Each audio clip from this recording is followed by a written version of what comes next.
और बुलेट। घर के बाहर फट फट फट की जोर से आवाज हुई। सीमा को लगा कि पटाखे फूट रहे हैं। वो डर के मारे घर से बाहर निकली। देखा तो सामने योगेश यानी कि पतिदेव एक बुलेट बाइक पर बैठे हैं।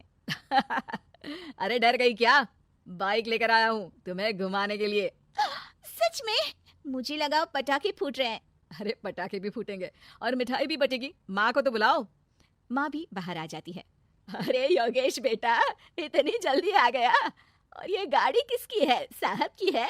हाँ माँ, तुम्हारा बेटा साहब से कम है क्या? मेरी है। अरे बेटा, इतनी बड़ी गाड़ी ले ली, इससे तो तू घोड़ा ही ले लेता। महंगी पड़ी होगी ना? माँ महंगी सस्ती छोड़ो और मिठाई लाया हूँ, गांव में बंटवा दो। अरे बंटवा क्यों दो? पीछे बैठो, गांव में बांट कर आते हैं। सब खुश थे। योगेश गांव के बाहर एक कोयले की खादान में मजदूरी करता था। मेहनत और अकल से उसने वहां ठेकेदारी का काम सीख लिया और सूझबूझ से ठीक ठाक पैसा बनाने लगा। गांव में बात फैल गई कि योगेश के घर धमाका गाड़ी आई है। ऐसी गाड़ी पहले कभी किसी ने गांव में तो देखी नहीं थी। योगेश और माँ गाड़ी से वापस घर आ जाते हैं। बेटा, बाबूजी ऊपर से देख रहे होंगे और आशीर्वाद भी दे रहे होंगे तुझे। वो होते तो उनको भी घुमाता माँ। पूरे गांव में नाच नाच के मिठाई बांटने जाते।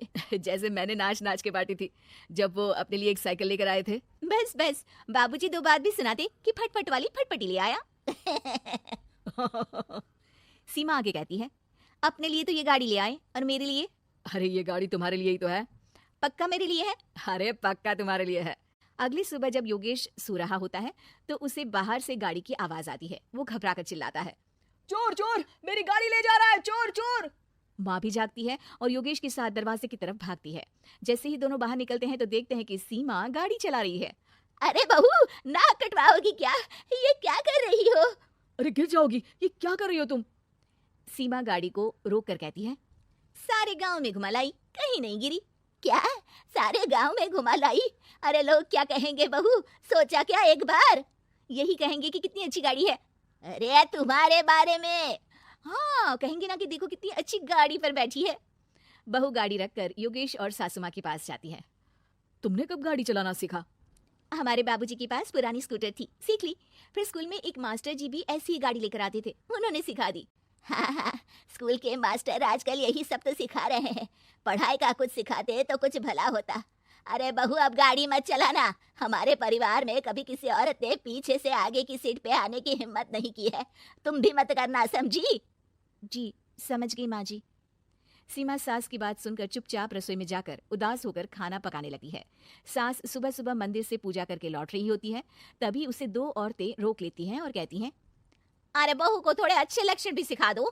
गाड़ी चलाने निकली थी, गांव की मर्यादा का कोई ख्याल नहीं है। वही तो। अरे पैसे आने लगे हैं तो क्या मतलब कि किसी रीति रिवाज को नहीं मानोगे? अरे समाज में रहना है तो समाज के ढंग से ही रहना पड़ता है। अरे लाज भी नहीं आई बहू को? चूल्हे चौके से निकलकर सीधे गाड़ी लेकर चौराहे चबूतरे नाप लिए, फाट फाट फाट करते हुए। अरे कुछ कह देना उसे। अरे ये क्या कहेगी? बूढ़ी सास है, इनकी थोड़ी ना चलती होगी घर में। हाँ, बहू की ही चलती होगी, मर्जी भी और गाड़ी भी। सास सब सुनकर घर आती है और बहू को चिल्ला के बुलाती है, अरे नाक कटवा दी सबके सामने गाड़ी चलाकर। औरत जात गाड़ी नहीं चलाती। शहरों में तो 4 पहियों वाली गाड़ी भी चलाती हैं और हेलीकॉप्टर, हवाई जहाज भी। शहर में थोड़ी ना रहती हो मैडम साहिबा। आज के बाद गाड़ी से ही नहीं, यूं भी निकलना बंद तुम्हारा घर से। माँ सही कह रही है, कहीं भी जाना हो तो मुझे बता देना, मैं लेकर चलूंगा। आज माँ को तुम्हारे कारण कितनी बातें सुननी पड़ी। इतना कहते हुए योगेश वहां से चला जाता है। बारिश की वजह से कारखाने के रोड पर कीचड़ रहता है, इसीलिए योगेश गाड़ी घर रखकर जाता है और किसी से लिफ्ट लेकर कारखाने पहुंचता है ताकि नई गाड़ी गंदी ना हो। लेकिन शाम को इतनी तेज बारिश होती है कि उसे वापस आने का कोई साधन ही नहीं मिलता। बारिश बढ़ती जाती है, रात के 11 बज जाते हैं। रास्ते में एक नदी का ब्रिज है, अगर उस पर पानी आ गया तो योगेश कारखाने में ही फंस जाएगा। पूरी रात भूखे प्यासे बितानी पड़ेगी। घना अंधेरा, बिजली की कड़कड़ाहट और तेज बारिश। राजेश डर भी रहा था, ठंड से कांप भी रहा था। तभी उसे रोड से आती हुई एक रोशनी दिखती है। वो देखता है कि उसके सामने एक बाइक आकर खड़ी हुई है। वो ऊपर वाले को धन्यवाद देकर उस बाइक वाले आदमी की तरफ बढ़ता है, पर पास जाकर देखता है तो भौचक्का रह जाता है।